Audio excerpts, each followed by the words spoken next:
ధర్మ జిజ్ఞాసులకు శుభాశీస్సులు. ప్రకృతి యొక్క శక్తుల్లో అమ్మవారి యొక్క అంశగా ఆరాధింపబడేటటువంటి దేవతా వైభవాన్ని మనం తెలుసుకుంటూ వారిలో భాగంగా మానసాదేవి యొక్క వైభవాన్ని నేను గతం వీడియోలో మీకు వివరించినాను.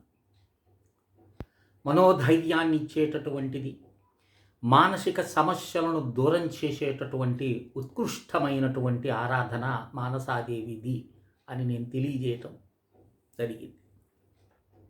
ఒక 2-3 అడిగి తీసుకున్నారు, సంతోషం. కనీసం ఒక 100 మంది విన్నట్టున్నారు. ఎందుకంటే ధార్మికమైనటువంటి ఇలాంటి ప్రవచనాలు, ధర్మబద్ధమైనటువంటివి, అఖండమైనటువంటి పుణ్యాన్ని నీకు చేకూర్చేటటువంటి ఇట్టి విషయాల పట్ల అందరికీ ఆసక్తి ఉండదు. ఎందుకంటే ఇది అనేక జన్మార్జిత పుణ్యం ఉంటే తప్ప ఆధ్యాత్మికతను గ్రహించలేరు. అయ్యో తక్కువ మంది చూస్తున్నారు అని మేము దుఃఖించాల్సిన అవసరం లేదు. ఎందుకంటే ఆ అర్హత కలిగినటువంటి వారు మాత్రమే దీన్ని పరిశీలించి చూస్తారు, అర్థించి తీసుకుంటారు, జపం చేస్తుంటారు. ఎందుకంటే మానవుడు ఈ జన్మలో చేసినటువంటిది కాదు. 84 లక్షల జీవరాశుల్లో ఈ జీవుడు సంచరిస్తూ ఉంటాడు. ఒక్కొక్క ఉపాధిలో అనంతమైనటువంటి పుణ్యం కన్నా పాపమే ఎక్కువ చేస్తాడు. ఆ పాపపు రాశి ఎంత ఉన్నది అనేది ఎవడు నిర్ధారణ చేయలేరు. మనం అనుకుంటాం మేము ఎవరికి పాపం చేయటం లేదు, మేము చాలా పుణ్యాత్ములమని. మంచిదే, కానీ గతంలో చేసుకొని పేర్కొన్నటువంటి ఆ రాశి అది ఎలా దగ్ధమవుతుంది? అది కేవలం ఆధ్యాత్మిక చింతన, మంత్ర జపము ఇత్యాది వాటితోనే నువ్వు నీ చిత్తశుద్ధి ఏర్పడుతుంది. నీ చిత్తం మాలిన్యం ఈ జన్మలోది కాదు, అనేక జన్మార్జితంలో చేసుకున్నటువంటి కర్మ ఫలితం అంతా కూడా చిత్తం మీద పేరుకొని ఉంటుంది. అది తొలగించాలంటే అనేకమైనటువంటి సాధనలు చేయాలి. లేదు మేము యథేచ్ఛగా బ్రతికేస్తాం, యథేచ్ఛగా చేస్తామంటే అది వాడి కర్మ, మనం దాన్ని ఏమీ చేయలేము. చెప్పినా గ్రహించే శక్తి వారిలో ఉండదు. ఎందుకని? వారికి భగవత్ అనుగ్రహం లేదు. ఎవరిని పుణ్యాత్ములు చేయాలి, వీడి చిత్తం పూర్తిగా తొలగించాలి అనేటటువంటి సంకల్పం ఉన్నటువంటి వారికే పరమాత్మ మీద దృష్టి మలుతుంది. నువ్వు చేసే ప్రతి పూజలో ఏం చెప్తావు? మమ ఉపాత్త శ్రీ పరమేశ్వర ప్రీత్యర్థం. 1 మమ దురితక్షయ ద్వారా, మమోపాత్త సమస్త దురితక్షయ ద్వారా, నా సమస్తమైనటువంటి దురితము మాలిన్యం ఏదైతే ఉందో అది పూర్తిగా తొలగి పరమేశ్వరుడి యొక్క అనుగ్రహం కోసంగా నేను ఇత్యాది పూజ అయితేనేమి, జపం అయితేనేమి చేస్తున్నాను అనే సంకల్పమే కదా మనం చేసేది. కనుక అలాంటి విషయాల్లో ఈరోజు నేను చెప్పబోయేటటువంటిది మంగళ చండి. ఈ మంగళ చండి చూడండి, ప్రతి ఒక్కరు కూడా అమంగళాన్ని స్వీకరించడానికి మనం సిద్ధంగా ఉన్నాం. మనకు అన్ని మంగళములే కావాలి. మనం చేసే కర్మ ఎట్టిదైనప్పటికీ కూడా ప్రతి ఒక్కడు శుభాన్ని కోరుకుంటాడు. అశుభాన్ని కోరుకునేటటువంటి వ్యక్తి ఈ భూమండలంలో వెతికినా ఉండడు. అందరికీ శుభాలే కావాలి. మరి శుభం ఎలా లభిస్తుంది?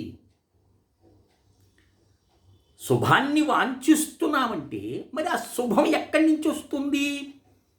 ఉత్కృష్టమైన కర్మానుష్ఠానం ద్వారా వస్తుంది. అలాంటి శుభాలు నీకు చేకూర్చగలిగే శక్తి అమ్మవారి శక్తి, అది మంగళ చండి. ఇదేదో నేను కల్పించేది కాదు. భాగవతము, దేవి భాగవతము 9వ స్కంధము 47వ అధ్యాయాన్ని ఒక్కసారి తిరగవేయండి. మంగళ చండి యొక్క వైభవం మీకు కనిపిస్తుంది. శాస్త్రాలు చదివేటటువంటి వారి సంఖ్య నానాటికి తగ్గిపోతూ ఉంది. మన బ్రతుకులన్నీ కూడా యూట్యూబుల మీద ఆధారపడి నడుస్తాయి. వాడు చెప్పాడు, వీడు చెప్పాడు, ఇదే చేసేటివే. కనుక నీకు ప్రామాణికం అందిస్తున్నారా అండి? ఇది ఒక పలానా పురాణంలో ఉన్నది, పలానా అధ్యాయంలో ఉన్నది, పలానా శ్లోకము అని మీకు ఎవరైతే చెప్తారో వారి మాటలు గ్రహించండి. యూట్యూబ్లో చెప్పే మహాత్ములు ఎంతో మంది ఉన్నారు, కాదంతో లేదు. కానీ సత్యాన్ని గ్రహించండి. ఇక్కడ ఈ మంగళ చండీకి అర్థం చెప్తున్నాడు. దక్షయా వర్తతే చండీ కళ్యాణేషు చ మంగళాం మంగళేషు చ యా దక్షాం సా చ మంగళశ్చండికాం. ఏం చెప్తుంది దేవీ భాగవతం? ప్రియమైనటువంటిది, శుభములను చేకూర్చేటటువంటిది, సమర్థవంతమైనటువంటి రాలు. మంగళ అనేదానికి అర్థం ఇక్కడ చెప్తుంది శుభప్రదము. అంటే నువ్వు శుభాన్ని కదండి ఆశిస్తున్నావు, అలాంటి శుభప్రదమైనటువంటిది మంగళ అంటే. చండి అంటే ప్రతాపవంతురాలు, పరాక్రమవంతురాలు. దుష్టబుద్ధిని, నీసుకు అశుభాలు కలిగించేదానికి ప్రయత్నం చేసేటటువంటి వాటిన్నింటినీ కూడా తన పరాక్రమ శక్తితో అణిచివేయ శక్తిని మంగళ చండీ అని అంటారు. ఈ మంగళశ్చండీ పూజ్యయా వర్తతే చండీ మంగళోపి మహీసుతః మంగళాభీష్టదేవి యా సావాం మంగళశ్చండికాం. శుభకార్యాలు చేసేటటువంటి సమయంలో మంగళమును చేకూర్చేటటువంటి ఆ పరాశక్తిని, ఆమెకు మంగళ చండీ అనేటటువంటి నామము ప్రసిద్ధమైందని మనకు పురాణం చెబుతుంది. ఇక భూమిపుత్రుడైనటువంటి వాడు మంగళగ్రహుడు కూడా ఈ అమ్మ యొక్క ఆరాధన వల్లనే తనకు అలాంటి మంగళకరమైనటువంటి శక్తిని సాధించుకున్నాడు. అర్థమైందా? మూర్తిభేదనా సా దుర్గాం మూల ప్రకృతిరీశ్వరీ. పూర్వం చెప్పుకున్నాము మూల ప్రకృతి అని. అలాంటి మూల ప్రకృతిలో నుంచి వచ్చినటువంటి దుర్గా అనేటటువంటి ఈ మహాశక్తిని అయితే మనం పూర్వం చెప్పుకున్నాము. దుర్గా, లక్ష్మి, సరస్వతి, అలాగే రాధ ఇత్యాది మనం నామాలు గాయత్రి చెప్పుకోవడం కదా మూల ప్రకృతి. వారిలో ఉన్నటువంటి ఈ దుర్గా మహాశక్తే ఇక్కడ పరమేశ్వరునికి సహకరించింది. ఎప్పుడు?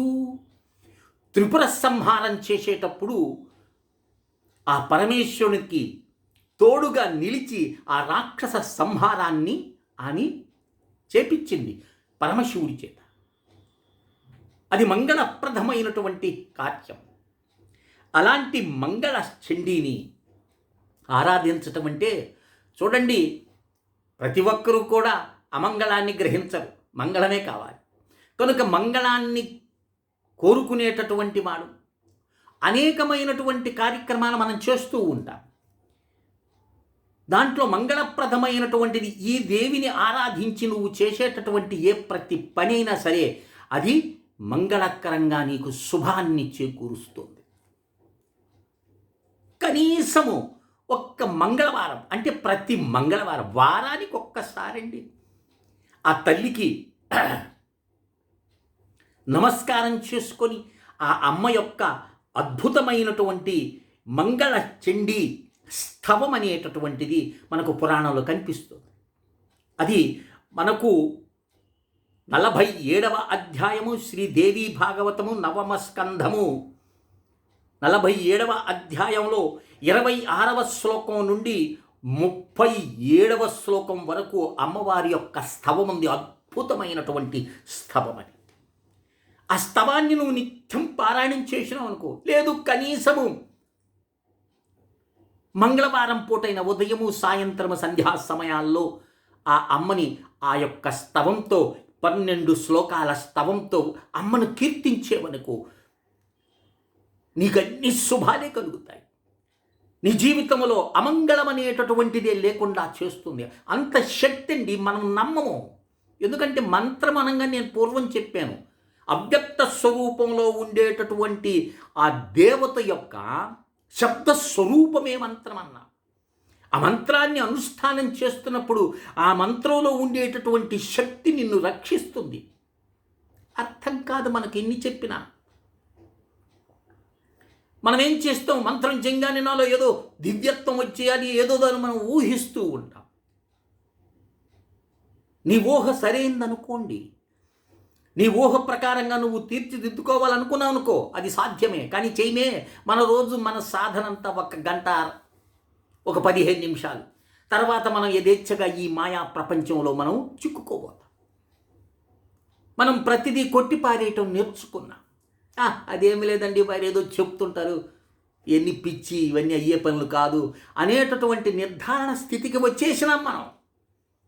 అందుకని మనకు మంత్రాలన్నా ఆధ్యాత్మికదన్నా పరిహాసంగా ఉంటుంది. ఏదో వీళ్ళు చెప్తూ ఉంటారులే, వీళ్ళు నేర్చుకుంది 10 మందికి పాఠాలు చెప్తూ ఉంటారు అనేటటువంటి భావంతో మనం ఉంటాం. కనుక మంగళవారం నాడు ఈ అద్భుతమైనటువంటిది. ఇప్పుడు చూడండి, మీరు అనుకోవచ్చు, స్వామండి ఆ 12 శ్లోకాలు చెప్పొచ్చు కదా. నేను చెప్పాను మీకు. శ్రీదేవి భాగవతము 47వ అధ్యాయము 9వ స్కంధము 26వ శ్లోకం నుండి 37వ శ్లోకం వరకు మంగళ చండీ స్తవము పారాయణం చేయండి. ప్రతి మంగళవారం చేయండి. మీ కుటుంబంలో ఎలాంటి అమంగళాలు జరగవు. ఆరోగ్యం ఉంటుంది, ఐశ్వర్యం ఉంటుంది, మనశ్శాంతి ఉంటుంది, మనోధైర్యం ఉంటుంది. అలాగే అమ్మవారి యొక్క మూలమంత్రం కూడా చెప్తారు. ప్రతి మంగళవారేచ పూజ్య మంగళ సుఖప్రదే అని అంటుంది శాస్త్రం మనకు. అమ్మవారు అంటే ప్రతి మంగళవారం తల్లిని పూజించేటటువంటి వారికి పూజ అంటే ఏమిటండి? మూలమంత్రం ఉంటుంది అమ్మవారిది. ఆ మూలమంత్రంతో అమ్మవారిని ధ్యానం చేయటం, ఆవాహన చేయటం, ఆసనం చేయటం, ఆచమనము, పాద్యము, అర్ఘ్యము, స్నానము, వస్త్రము, స్తోత్రము, ఇవే కదా మనం చేసేటటువంటి. కనుక ఈ మూలమంత్రం ఉంది. ఆ మూలమంత్రంతోనే అమ్మవారికి 16 ఉపచారాలు మంగళవారం పూట చేయొచ్చు. చక్కగా ఒక కలశాన్ని తీసుకోండి. ఆ కలశములో శుద్ధమైన జలాన్ని వేసి, కుంకుమ వేసి, అక్షత్ర వేసి, పుష్పం అని వేసి, అంత టెంకాయ పైన పెట్టి, మామిడాకులు పెట్టుకొని కలశాన్ని, తెలుసు కదా మీ, ఆ మూలమంత్రంతో అమ్మవారిని ఆవాహన చేసి అమ్మవారికి ఈ యొక్క 12 శ్లోకాలతో స్తవంతో పూజించి ధూపము, దీపము, నైవేద్యము, ఇంతే కదా. ఇలా చేస్తే అమ్మ అనుగ్రహము నీ కుటుంబంలో ఏ అమంగళములు జరగకుండా నిన్ను రక్షిస్తుంది. అలాంటి అమ్మని మొట్టమొదటగా ఆరాధించినటువంటి వాడు మంగళగ్రహం. ఆ తర్వాత ద్వితీయ మంగళుడు అనేటటువంటి ఒక గొప్ప రాజు. తృతీయం సౌందర్యం. స్త్రీలకు సౌందర్యం అంటే ఎంతో ఇష్టం. ప్రతి స్త్రీ సౌందర్యం ఉండాలి, సౌభాగ్యంగా ఉండాలి అంటే ఈ మంగళచండీని ఆరాధించినటువంటి వాళ్ళు 3వ స్థానంలో ఉన్నారు. ఇక బహుసంఖ్యలైనటువంటి మానవులందరూ కూడా ఈ మంగళచండీని ఆరాధించినారు. అర్థమైందా? ఇక ఈ మంగళచండీకి సంబంధించినటువంటి ఏకవిశంతి అక్షరములు, 21 అక్షరములతో ఒక మూలమంత్రం ఉంది. ఒక్క మాల జపం చేసేవా, నీ యొక్క సమస్త దారిద్ర్యాలు దూరం అయిపోతాయి. నీ జీవితమే మార్పు అవుతుంది. చేసి చూడండి. ఇకపోతే స్వామి మాకు దేవీ భాగవతం లేదు, మేము దాన్ని పరిశీలించలేము, మాకు దొరకలేదు అనేటటువంటి వారు, మాకు లభించలేదు అనేటటువంటి వారు 9966690246కి కాల్ చేయండి. ఇప్పుడే మీకు ఆ మంగళచండీ స్తవాన్ని, ఆ మంగళచండీ ఏకవిశంతి 21 అక్షరముల యొక్క అద్భుతమైనటువంటి ఆ మంత్రాన్ని నీ ముందే చెప్పాను. మంత్రం అంటే అమ్మవారి యొక్క శబ్ద స్వరూపమే. ఆ జపం చేసేటప్పుడు స్వయంగా అమ్మ ఒళ్ళోనే మనం కూర్చొని ఉన్నాము అనేటటువంటి భావనలో జపం చేయాలి. అప్పుడు నీకు ఆ ఆత్మానందం అనేది ఏదో లభిస్తుంది. అది స్వయంగా అనుభవంలోకి వస్తుందే తప్ప నేను వర్ణించి చెప్పలేను. కనుక ఈ విషయాన్ని అందరూ కూడా గ్రహించి ఈ మంగళచండీ ఆరాధనతో సమస్తమైనటువంటి ఏముంటాయండి కోరికలు మనిషికి సుఖమే కదా. నువ్వు ఆ కోరికల లిస్టు అన్నీ కూడా నువ్వు ఎంత పెట్టుకున్నా ముఖ్యోద్దేశం ఏంటి? సుఖము, శుభప్రదము, మంగళప్రదము. అంతకు మించేముండవు. కనుక ఈ మంగళ చండీని కొంతమంది భక్తులు కూడా నాకు మెసేజ్లు పెట్టారు, స్వామి మంగళ చండీ గురించి కొద్దిగా వివరించండి అని. నేను సంక్షిప్తంగా చెప్తాను, ఎందుకంటే వీడియో పెద్దదైతే చూస్తూ లేదు ఎవరు. అందుకని సంక్షిప్తంగా చేసే ప్రయత్నం చేస్తున్నాను. అధిక వ్యాఖ్యానం కూడా అది సరైనది కాదు. నీకు మూలం తెలిస్తే చాలు. కనుక ఈ విషయాన్ని అందరూ కూడా గ్రహించారని ఆశిస్తూ శ్రీ విద్యోపాసకులు శ్రీ మండే లక్ష్మీ నరసింహారావు లోకా సమస్తా సుఖినో భవంతు. ఓం తత్సత్, ఓం తత్సత్, ఓం తత్సత్.